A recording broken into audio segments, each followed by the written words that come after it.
Bonjour à tous, je suis heureuse de vous retrouver en direct de Forcalquier pour la journée Senteur-Saveur.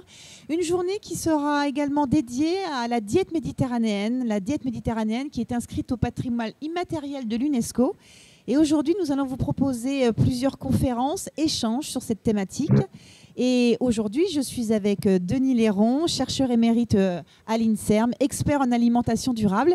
Et nous sommes également en duplex avec le professeur Rekia Belhassem, qui travaille à l'unité de formation et de recherche, nutrition et sciences de l'alimentation. Bonjour. Bonjour Rekia. Merci à vous. Bonjour. On va pouvoir échanger tous les trois sur ce qu'est la diète méditerranéenne versus alimentation durable. Denis, on va commencer avec vous. Vous êtes un expert sur cette thématique de la diète méditerranéenne qu'on connaît aussi sous le nom de régime crétois. C'est un petit peu la même chose, voire carrément la même chose. En fait, les études sur l'alimentation méditerranéenne donc, qui ont commencé en Europe dans les années 50, ce qu'elles ont montré, c'est qu'effectivement, il y a une alimentation de type méditerranéen dans toute la région autour de la Méditerranée, mais que l'endroit où elle est restée le plus typique, c'est la Crète. D'où la mise en avant de ce régime crétois, qui n'est que la meilleure version, disons, du régime méditerranéen. Alors, peut-être dire quelques mots de ce régime. Qu'est-ce que c'est ce régime méditerranéen Je veux bien que vous nous expliquiez quels sont les principes de la diète méditerranéenne. Voilà. Alors, en fait, le régime méditerranéen traditionnel, donc avant, je dirais, le grand boom de la mondialisation, donc dans les années 60, et qui durait depuis des siècles. Donc, c'est une alimentation qui est basée sur la production locale, essentiellement, qui est basée d'abord sur des céréales, des légumes secs, beaucoup de fruits, beaucoup de légumes, du vin qui est souvent consommé lors des repas. Et avec modération. Et avec plus ou moins de modération, parce que ça apporte de l'énergie quand même. Donc pour les gens qui travaillent dans les champs, c'est pas inintéressant. Et puis un peu de laitage, un peu de viande, de mouton en particulier, un peu de porc, un peu de volaille. Très peu de sucreries. Les sucreries, c'est que pour les fêtes. Hein. Donc c'est assez rare. C'est une alimentation. Alors c'est une alimentation qui est vraiment à base végétale, hein, c'est-à-dire que ce qui domine dans l'alimentation sont vraiment les produits végétaux, et elle est très équilibrée puisqu'elle correspond aux standards modernes qui sont de la nutrition qui sont recommandés aujourd'hui. Donc qui est beaucoup moins basée sur les produits animaux que l'alimentation qu'on connaît aujourd'hui, par exemple en France. Si on parle de la santé, parce que manger diète méditerranéenne au régime crétois, c'est parce que aussi c'est bon pour la santé. Qu'est-ce qu'on peut dire de la santé globale des habitants du bassin méditerranéen pour ceux qui consomment ce régime-ci, qui est l'un des régimes les plus sains au monde, voire le plus sain au monde? Voilà, alors en fait, ce qui s'est passé, c'est que donc, sous la conduite d'un Américain, dans les années 50, a commencé une très grande étude qui s'appelle l'étude des 7 pays, où pour la première fois au monde, on a comparé l'alimentation des gens dans ces régions. Il y avait des régions méditerranéennes et puis il y avait les États-Unis, les Pays-Bas et le Japon. On a comparé l'alimentation de ces différentes zones et on a regardé leurs états de santé. Pour la première fois au monde, on a montré que ceux qui consommaient une alimentation de type méditerranéen avaient 4 fois moins de risque d'avoir une maladie cardiovasculaire que ceux, par exemple, des États-Unis, des Pays-Bas, qui ne mangeaient pas du tout méditerranéen. Cette étude elle a été confirmée dans les années 80 par une grande autre étude européenne, cette fois-ci, qui a comparé l'alimentation des gens de différentes villes. En France, il y avait Toulouse, Strasbourg et Lille. Et puis il y avait Barcelone pour l'Espagne, il y avait Gand pour la Belgique. Et là, encore une fois, cette grande étude internationale a reconfirmé que ceux qui vivent dans les villes du Sud ont une alimentation beaucoup plus végétale et ont un risque cardiovasculaire très diminué. Alors, je rappelais que la diète méditerranéenne existe, on va dire, inscrite en tant que patrimoine immatériel à l'UNESCO depuis une dizaine d'années. Le Maroc, Rekia, fait partie, a adhéré à la charte de la diète méditerranéenne. Moi, j'aimerais que vous nous disiez un petit peu comment est la santé des habitants du Maroc, qui sont censés aussi se nourrir de façon équilibrée. Mais est-ce que c'est une réalité, vous qui êtes sur le terrain ? Comme a dit Denis tout à l'heure, c'est un régime traditionnel qui était, d'ailleurs, c'est un exemple d'alimentation saine et durable. Et il a été reconnu avant l'UNESCO, il a été reconnu par l'OMS en tant que modèle de référence en nutrition. C'est l'Organisation mondiale de la santé. C'était en 1994. Et il est inscrit sur la liste justement du patrimoine culturel immatériel de l'humanité de l'UNESCO en 2010. Et il y a des pays qui ont adhéré. Il y a l'Italie, l'Espagne avant, puis le Maroc. Donc c'était parmi les premiers. C'était en 2013 où le Maroc s'est inscrit donc, sur cette liste de l'UNESCO. Et comme a dit aussi Denis, en comparaison avec d'autres régimes, c'est un régime qui a montré ses vertus. Et en principe, dans cette région, on devrait avoir une population des plus saines qui serait l'exemple donc de bonne santé dans le monde. Il est caractérisé par une diversité. La diversité, c'est la santé, donc une diversité alimentaire dans tout le pourtour. Et il n'y a pas un seul type de régime méditerranéen, puisqu'il y a des différences géographiques dans tout ce pourtour méditerranéen. Il y a des différences d'histoire, il y a la religion, il y a la culture.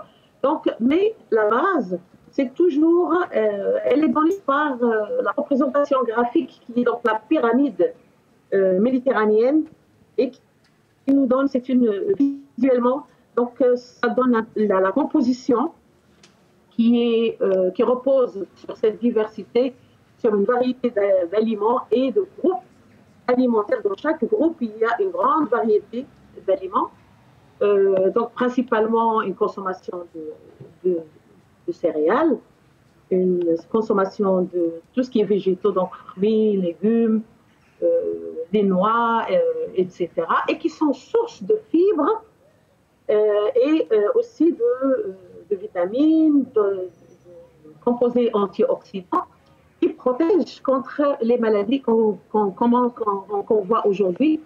Alors, Rekia, je vais vous poser cette question-là.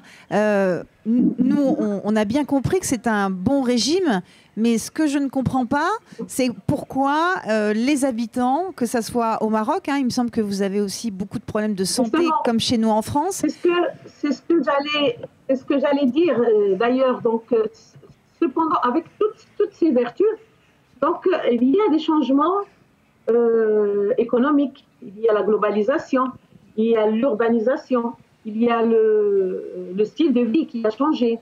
Et tous ces changements sont accompagnés aussi de changements alimentaires. Dans les pays du Sud, y compris donc le Maroc, on parle de transition nutritionnelle qui avait commencé dans les pays plus riches avant, mais qui s'installe dans ces pays depuis quelques décennies.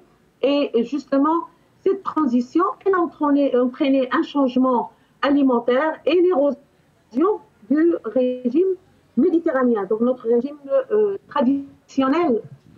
Quelle est la plus grosse pathologie? Toutes les vertus Rekia, quelle est la plus grosse pathologie? Donc justement, la pathologie dans tous ces pays, c'est l'excès de poids et l'obésité, et qui est associé à toutes les comorbidités qu'on connaît, qui sont donc les maladies cardiovasculaires, tout ce qui est hypercholestérolémie, hyperlipidémie, le diabète et le cancer. Il y a des cancers. Lorsqu'on donne des exemples au Maroc, l'obésité, elle concerne plus la population adulte. C'est le contraire en Europe. Elle est plus élevée chez les jeunes. Mais on commence aussi à avoir une augmentation chez les jeunes. Il y a des chiffres qui donnent un enfant, un adolescent sur 10 qui présente un excès de poids et une obésité. Et justement, en termes de jeunes, le futur, ça va être les maladies qui sont associées à cette obésité. Et donc, c'est alarmant, justement, pour les populations et aussi pour les systèmes de santé. D'où l'importance de cette diète méditerranéenne. Denis, Rekia le dit. Donc, cet aspect donc, protecteur, il diminue. Je ne vais pas dire qu'il a disparu, mais il diminue. Il y a un changement un petit peu, on délie un peu de ce régime.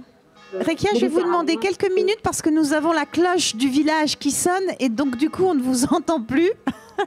Donc je vais vous redonner la parole d'ici quelques instants. On a bien entendu ce que vous disiez par rapport au Maroc et au problème d'obésité. On va attendre le 12e coup, pas QI, coup de midi. Je crois que j'ai faim en fait, je crois que c'est ça, voilà. Je vais repartir avec Denis et Rekia, mais je vous redonne la parole après. Rekia le disait, on parle d'obésité, ça veut dire quoi? Qu'on mange trop de sucre, on mange trop de protéines, on mange trop pour arriver à des problématiques de santé de cet acabit-là, ce que disait Rekia par rapport à l'obésité des jeunes notamment? Oui, il y a différents facteurs qui sont liés à l'alimentation. Il y a le fait qu'on mange beaucoup trop de produits animaux qui sont particulièrement riches en lipides et en particulier en lipides saturés. On sait qu'ils font la promotion de l'obésité et des maladies cardiovasculaires. Quand vous dites lipides saturés, ça veut dire que le corps a du mal à les assimiler? Non, ça veut dire qu'ils sont saturés, c'est leur formule chimique. C'est en référence à leur formule chimique et on sait que c'est eux qui font la promotion de l'athérosclérose dans l'organisme. Donc ça, c'est connu depuis très très longtemps. C'est pour ça que l'alimentation méditerranéenne, qui est basée sur peu de produits animaux, donc beaucoup moins d'apport en ces acides gras saturés, et par contre pas mal d'huile d'olive, qui a un effet préventif sur l'athérosclérose, qu'on a une différence très importante lorsqu'on a une alimentation de type méditerranéen. Les autres facteurs, c'est qu'on mange beaucoup de céréales, beaucoup de légumes secs, qui sont à la fois riches en amidon, donc en énergie, mais qui sont aussi riches en fibres et très riches en minéraux et en vitamines. Aujourd'hui, on mange moins de céréales, on a quasiment abandonné les légumes secs, et les céréales, lorsqu'on les consomme, elles sont raffinées, c'est-à-dire qu'elles ont perdu la quasi-totalité de leurs fibres, de leurs minéraux et de leurs vitamines. On fait une petite pause pour les 12 coups de midi, pour que vous ayez l'intégralité de la conversation avec Denis et Rekia. En tout cas, ce que vous devez retenir, déjà, c'est qu'on ne mange pas de la viande tous les jours. Ça, c'est la première chose. On est d'accord, Denis, pour ça. Je vous fais un petit récap. Puis de toute façon, après, vous pourrez venir soit vous procurer le livre de Denis aux éditions Quae, soit il vient faire une dédicace d'ici quelques instants. Reprenons notre conversation sur ce qu'il faut manger. Donc, par exemple, pour ce qui est donc, et aussi de consommer donc, pas assez de fruits et de légumes, c'est le cas en France. Donc tous ces facteurs-là, ils diminuent énormément les apports en fibres qui sont protecteurs pour la santé. Ça a été largement démontré. Une alimentation raffinée, elle favorise les maladies. On a remplacé en fait ces aliments de base par des aliments très sucrés. Le sucre, si on mange trop de sucre, c'est vraiment très très mauvais pour la santé. Ça favorise le diabète, ça favorise l'obésité. Et du coup, on a amené à manger trop d'énergie et ça fait grossir. Donc tous ces facteurs-là vont dans le même sens. C'est un cercle vicieux quand même, tout ça. Tous les aliments ultra transformés qu'on trouve maintenant, tout prêts, très très transformés, avec beaucoup d'additifs, beaucoup d'ingrédients, ils sont aussi, ça a été démontré scientifiquement, des facteurs d'aggravation des maladies cardiovasculaires et des cancers. D'accord. Et dernier point, dans l'alimentation méditerranéenne traditionnelle, il n'y avait pas de pesticides. Dans les recommandations de la pyramide que nous avons faite en 2010, il y a la recommandation d'aliments de saison, locaux et sans pesticides. Et depuis, on a démontré, ça a été démontré en particulier par les études que nous avons faites en France, que les gens qui mangent régulièrement bio, ils ont beaucoup moins de surpoids et d'obésité, moins de diabète, moins de risques cardiovasculaires et moins de certains cancers. Eh ben, je dois être en bonne santé alors, je vais aller vérifier ça. On va demander à Rekia comment ça se passe côté marocain. Est-ce que le bio a pris aussi une grande ampleur ou est-ce que ce n'est pas nommé tel quel? Est-ce qu'on parle de bio ou pas chez vous? Ou est-ce qu'on vous parlait d'agriculture traditionnelle, d'alimentation traditionnelle? On en parle, justement. On en parle, mais on sait que le coût du bio, il est toujours plus cher. Et donc, c'est cet aspect de coût qui fait que donc, quand ça augmente, mais ce n'est pas ce qui est idéal, ce qu'on aimerait justement avoir. Il y a une grande tradition de jardin un peu partout chez nous sur le territoire français. Ça revient. Est-ce qu'au Maroc aussi, le jardin cultivé dans son terrain est remis au goût du jour? Exactement, c'est la même chose. On l'a vu surtout dans la situation d'urgence telle que le Covid aussi, où les gens sont retournés à ça, surtout dans le rural en général. Il y a des personnes qui sont parties dans le rural justement qui a montré justement ce retour. Cette alimentation, elle est justement, elle fait partie de l'identité en quelque sorte de la population. Et c'est ça qu'il faudrait, parmi les suggestions justement à faire, c'est ce retour justement à cet aspect. Bien sûr, lorsqu'on parle d'alimentation, tout à l'heure, je parlais de la pyramide, c'est juste pour justement arriver à cette déviation, en fait, qui peut expliquer les problèmes qu'on a aujourd'hui. Tous ces produits qui sont considérés, qui étaient consommés de façon moindre, tels que les viandes rouges, ils étaient consommés. Il y en avait très peu dans la consommation, mais malheureusement, aujourd'hui, dès que la situation économique s'améliore, on consomme plus de ces produits qui sont négatifs pour la santé. Je vais vous poser une question à tous les deux. Comment réagissent, parce que vous travaillez sur le domaine de l'alimentation depuis de nombreuses années, tous les deux, comment réagissent les gens dans les conférences ou quand vous parlez peut-être avec des amis de l'alimentation, de ce qu'il faut faire? Comment les gens réagissent? Est-ce qu'ils sont réceptifs à vos recommandations? Rekia, on demandera à Denis après. Oui, ça dépend des âges. La population, et c'est ça la cible qu'il faudrait justement atteindre, c'est la population jeune. Parce que la population jeune aujourd'hui, on vire vers, justement, c'est comme si c'est moderne, ça fait mieux. Mais pour les populations qui sont d'un certain âge en général et qui sont aussi informées, le problème c'est l'information. Parce que on peut poser des questions sur oui, mais c'est trop cher. Des fois, on achète des choses qui sont chères, mais qui ne sont pas bonnes pour la santé. Mais dans les conférences en général, lorsqu'elles sont spécialisées, l'audience, elle comprend. Donc, bien que des fois, la difficulté, parce que là, on parle alimentation, on parle des aliments. Mais en fait, le régime méditerranéen, ce n'est pas seulement les aliments. C'est un modèle. On a l'aliment, c'est ce qu'on a au bout de la chaîne. Mais il y a tout un système derrière. C'est pour ça que l'aspect durable, qui est donc la protection de l'environnement, l'utilisation des ressources naturelles, ça, il faudrait toujours le considérer parce que c'est ça qui fait qu'on a la situation, on va commercialiser des produits, on produit plus ce que veut la population, même si ce n'est pas dans son intérêt sur la santé.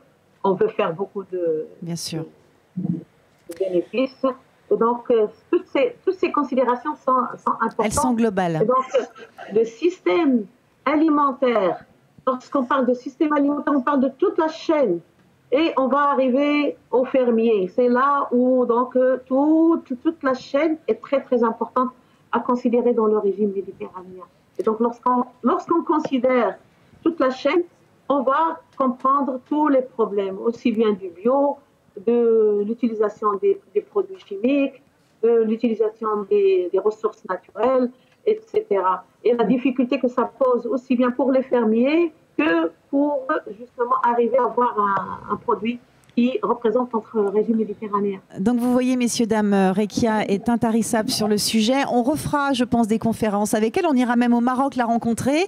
On emmènera Denis avec nous. On va et l'équipe de Bleu Tomate, hein, bien évidemment, dont je ne me sépare plus. On va faire de belles choses pour continuer en fait à a donné sens à cette diète méditerranéenne pour que chacun, tout à chacun se l'approprie. Denis, on va terminer tous les deux, se dire encore quelques mots. Si on doit donner alors, vous donniez des principes de base pour bien manger. On imagine un menu type. Voilà, par exemple, aujourd'hui, je vous dis, qu'est-ce que vous me faites à déjeuner, Denis ? Un plat qui serait vraiment diète méditerranéenne, qu'est-ce qu'il y aurait dans l'assiette ? Il y aurait, avec les dernières tomates du jardin ou du producteur, une salade de tomates avec des herbes, avec du basilic, avec du persil, de façon à avoir un maximum d'antioxydants, avec de l'huile d'olive, un peu d'ail si on veut. Et puis, des pois chiches, on est dans la région du pois chiche quand même. Alors on peut avoir des pois chiches, on peut avoir des panisses, qui sont une forme extrêmement pratique pour utiliser les légumes secs dans les pois chiches. Hein. On peut les faire frire, les enfants adorent. Hein. Pas que les enfants. On peut faire un plat de pâtes là aussi, qu'on assaisonne avec soit des légumes, soit un petit peu de poisson si on veut. Enfin, on a toutes les variétés, des centaines de recettes si on a le choix. Et puis, comme dessert, naturellement, on mange des fruits. Hein. Oui. On est en pleine récolte du raisin en ce moment, donc on peut manger du raisin, on peut commencer à manger des pommes ou des poires. Voilà, c'est un repas très très sain, très nutritif. C'est le mieux qu'on puisse faire en matière d'alimentation. On peut manger un petit peu de fromage à la fin du repas aussi, si on a envie, mais on ne va pas manger à tous les repas. Comme la viande, et des grosses quantités. Voilà. Ouais. Ce que je voudrais quand même dire en complément de la question que vous avez posée pour à les habitants. Oui. C'est qu'un problème majeur, c'est la sous-information. C'est-à-dire que la grande majorité de la population est totalement sous-informée en matière de qu'est-ce qu'il faut manger pour être en bonne santé. Moi, je fais très souvent des conférences grand public. Il y a un niveau d'information qui est vraiment trop bas. Donc pour toute la partie de la population qui est vraiment très très sous-informée, c'est la partie de la population qui, hélas, est aussi la moins éduquée. Qui est la plus touchée sur la malnutrition. Qui est la plus touchée par la mauvaise alimentation et par l'obésité et par les pathologies. Donc là, il y a vraiment un effort colossal à faire et malheureusement, l'État ne le fait pas. Pour la partie de la population qui est plus informée, qui est déjà plus informée, il y a une énorme envie de connaissances, de lire des livres, de participer à des conférences et à des débats. Cette partie de la population, elle a déjà fortement évolué dans son alimentation. Elle mange moins de produits animaux déjà. Elle mange beaucoup plus de produits bio. En France, il y a plus de la moitié de la population qui mange de temps en temps des produits bio.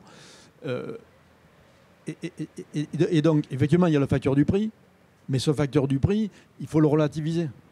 Parce que le seul prix que voit le consommateur, c'est la facturette lorsqu'il sort du magasin. D'accord ? Ça, c'est la partie visible de l'iceberg du prix. Ça vient d'être démontré aux États-Unis par la fondation Rockefeller. Ils ont calculé le vrai coût de l'alimentation aux États-Unis. Un tiers, c'est ce que vous payez dans le magasin quand vous achetez votre alimentation. Un tiers seulement. En tant que citoyen, vous payez les 2 autres tiers, mais vous n'en apercevez pas. Il y a un deuxième tiers, c'est tous les impacts sur la santé que vous payez par vos cotisations de sécurité sociale. Et aux États-Unis, le système médical n'est pas le même que le nôtre. Hein. Non plus. Et le troisième tiers, c'est les impacts sur les ressources et l'environnement, que là aussi on découvre petit à petit. Donc en fait, ce que paye un citoyen, c'est 3 fois le prix de ce qu'il achète.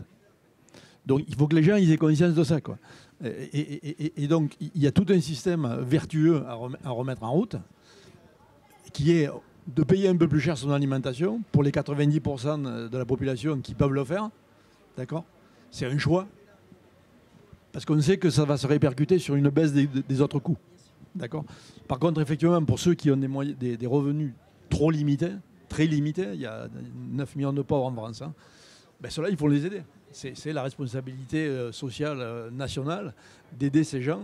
Et par exemple, le Parlement européen a voté mi-septembre un amendement qui doit être repris par la Commission européenne de réduire la TVA très très bas sur les produits alimentaires de base et d'augmenter la TVA sur les produits qui ne sont pas recommandés.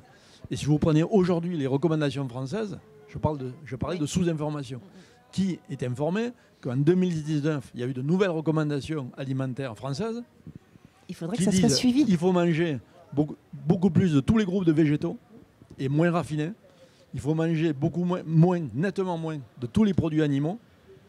Et pour les produits végétaux, il faut privilégier les aliments bio. Qui est au courant de ces recommandations? C'est les recommandations officielles du ministère de la Santé français. C'est bien pour ça que nous, Bleu Tomate et le Goût de la Méditerranée, avec le soutien de la région Sud, hein, parce qu'ils sont là pour nous soutenir, on va porter la voix de personnes comme Denis, comme Rekia. Pour les personnes qui sont à la journée Senteur-Saveur, au moment où je vous parle, Denis va faire une dédicace de son livre « Manger sain et durable » que voici. Et vous pouvez aussi le trouver, « Manger sain et durable », Denis Léron, aux éditions Quay, je l'ai bien dit, hein. Et on a mis à disposition une table aussi où il y a d'autres ouvrages que vous pouvez retrouver à la librairie La Carline. Rekia, Denis, merci beaucoup d'avoir participé à ce premier échange. C'est une première pierre à notre édifice pour nous, le Goût de la Méditerranée et Bleu Tomate. Et puis on va continuer à porter la voix de la diète méditerranéenne pour le plus grand nombre. Merci à tous, merci à l'équipe technique de Bleu Tomate parce que je leur en fais faire des misères aujourd'hui. Bonne journée, à tout à l'heure.